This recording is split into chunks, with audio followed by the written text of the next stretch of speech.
Maximum and minimum എങ്ങനെ അറബി പറയാം? മാക്സിമം ഇപ്പം നമ്മളൊരു ഫ്ലൈറ്റ് യാത്രയാണ്, അതിൽ 30 കിലോനാണ് അലൗഡ് ഉള്ളത്.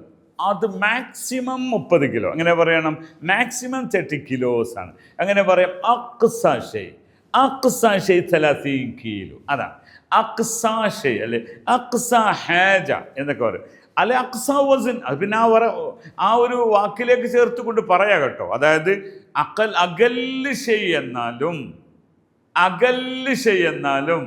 അക്സാ ഷെയ് എന്നാലും ഷെയ് എന്ന രീതിയിൽ പറയും. അപ്പം അതിനെ എന്താക്കണം, വാക്കുകളിലേക്ക് പോയി, അതായത് ഏറ്റവും ടോപ്പ് കിലോ 30 എന്ന് പറയണമെന്നുണ്ടെങ്കിലും പറഞ്ഞാൽ മതി അക്സാ വസൻ 30, അതല്ലെങ്കിൽ അക്സാ ഷെയ് 30 കിലോ. ഓക്കെ ആണോ? മനസ്സിലായല്ലോ.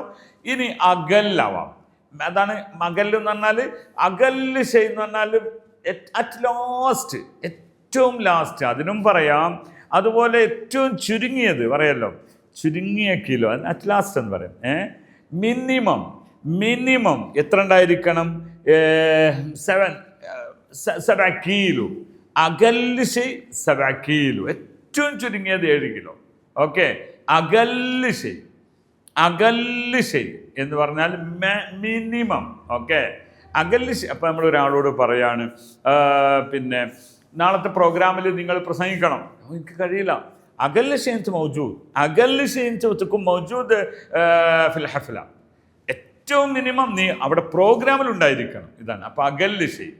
അങ്ങനെയും പറയോ അത്. അപ്പോൾ ഏറ്റവും ചുരുങ്ങിയത് നിങ്ങളുടെ സാന്നിധ്യം തന്നെ ഇങ്ങ് വേണം. അപ്പോൾ ഏറ്റവും ചുരുങ്ങിയത് ഇത്ര കാശെങ്കിലും വേണം, ഏറ്റവും കൂടിയത് ഇത്ര മതി. ഓക്കെ, അപ്പോൾ അകല്ല് ഷെയ് അക്സാ ഷെയ്, അകല്ല് ഷെയ് അക്സാ ഷെയ്. ഷെയ് എന്നതിന് പകരം ഹാജ വേണി പറയും. അകല്ല് ഹാജ, അക്സ ഹാജ എന്ന് പറയും. ഓക്കെ ആണോ? അപ്പോൾ മിനിമം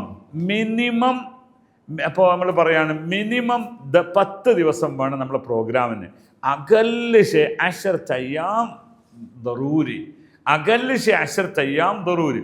ചുരുങ്ങിയത് 10 ദിവസം വേണം, ഏറ്റവും കൂടിയാൽ അത് 1 മാസമാണ്. അക്സ ഹാജ 30 യൗം, ഏറ്റവും മാക്സിമം 30 ദിവസം മതി. നമ്മുടെ ഒരു പ്രോഗ്രാം സെറ്റാക്കുമ്പോൾ പറയാലോ. അപ്പം മിനിമം ആൻഡ് മാക്സിമം എന്നതിന് അകല്ല് ഷെയ് അക്സാ ഷെയ്. അസ്സലാമു